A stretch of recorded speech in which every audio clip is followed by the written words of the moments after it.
যদি রাগ না কন্ট্রোল করতে পারেন তাহলে রাগ দেখায়েন না। যদি রাগ কন্ট্রোল না করতে পারেন তাহলে জীবনে অনেক বড় বিপদ আছে। আপনার ফ্যামিলির উপর আপনি রাগ দেখাইবেন, আপনার পরিবারের উপর আপনি রাগ দেখাইবেন, আপনার গ্রামবাসীর উপর আপনি রাগ দেখাইবেন, আপনার সন্তানের উপর রাগ দেখাইবেন। যার উপরেই রাগ দেখান না কেন, রাগ কন্ট্রোল করতে হইব। যদি কন্ট্রোল না করতে পারেন অনেক বড় বিপদ আছে। এই যে কুষ্টিয়ার কুমারখালীতে বাবার আর ছেলের সামান্য তর্কাতর্কি হয়েছে, আরে ভাই এটি নর্মাল। বাপ হোক, ছেলে হোক, মা হোক, তর্কাতর্কি হয়। এক জায়গায় থাকতে গেলে তর্কাতর্কি একটু না একটু হয়। এটা স্বাভাবিক, এটা নর্মাল। ছোট ছোট বিষয় নিয়ে ছেলেরা যদি বলে এই পড়তে যা, ছেলে বলে না আমি পড়বো না। বর্তমানে এমন হয়ে গেছে, আপনার এগুলো মাইন্ডে নিতে হইব।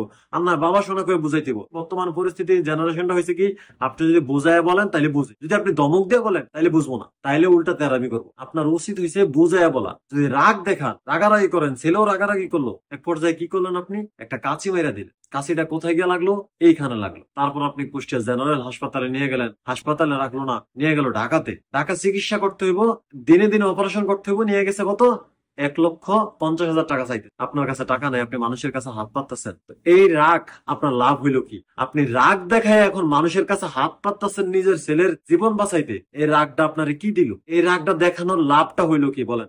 রাগ আমি দেখাই, আপনি দেখান, যেই রাগ দেখান না কেন, রাগটারে কন্ট্রোল করতে জানেন। বাইরে রাগ দেখাইবেন ভালো কথা, রাগের মুহূর্তে এমন কিছু ঘটনা ঘটা ফেলায় পরে আর কিন্তু কানলো পাওয়া যায় না। রাগের মুহূর্তে মানুষ বউরে তালাক পর্যন্ত দিয়ে দেয় বিচার বিবেচনা না কইরা। পরে কি হয়, কান্দে, হায় রে যদি বউটার আবার ফিরিয়ে আনতাম। যদিও এখন মানুষ আর এইসব কিছু গনে না, সমাজ এইসব কিছু গনে না। গ্রামের মুরব্বী টুরব্বী আয়া স্বামী স্ত্রীরে মিলিয়ে দেয়, সংসার করে, জেনা করতে আছে। ঠিক আছে, যাই হোক, এক প্রসঙ্গ থেকে আরেক প্রসঙ্গ চলে যেতেছিলাম। রাগকে কন্ট্রোল করেন। এই যে ছেলেরা আপনি কাচি মেলাইলেন, রাগারাগি হয়েছে, ছেলেরা আপনি কাচি মেলাইলেন, কাচিটা যে এই জায়গায় গেল, তার কষ্ট কি পরিমাণ হয়েছে, ছেলের কষ্ট কি পরিমাণ হয়েছে, ওইটা না হয় নাই বললাম। আপনার কষ্ট হয়েছে কতটুকু? যে রাগটা দেখা যায় মানলেন, আপনার কতটুকু কষ্ট হয়েছে? এখন যে দৌড়াদৌড়ি করতে আছেন, কুষ্টিয়া নিয়ে গেছেন, রাখে না, চিকিৎসার জন্য ঢাকা পাঠাইছে, ঢাকা নিয়ে গেছেন, এখন অপারেশনের জন্য 1.5 লাখ টাকা চাইতেছে, মানুষের কাছে আপনি টাকা চাইতেছেন। লাভ হইলো কি আপনার রাগ কইরা? বাবা হোক, মা হোক, আপনারা একটু রাগটা কন্ট্রোল করেন। পোলাপানরা মাইরেন, দরকার হাতে মারেন, ঠিক আছে, হাতে এমন জায়গায় মারেন যাতে ব্যথা পায়, কিন্তু অন্যান্য কোনো কিছু শঙ্কা না থাকে। এই পোলাপাইনি কিন্তু আপনার ভবিষ্যৎ।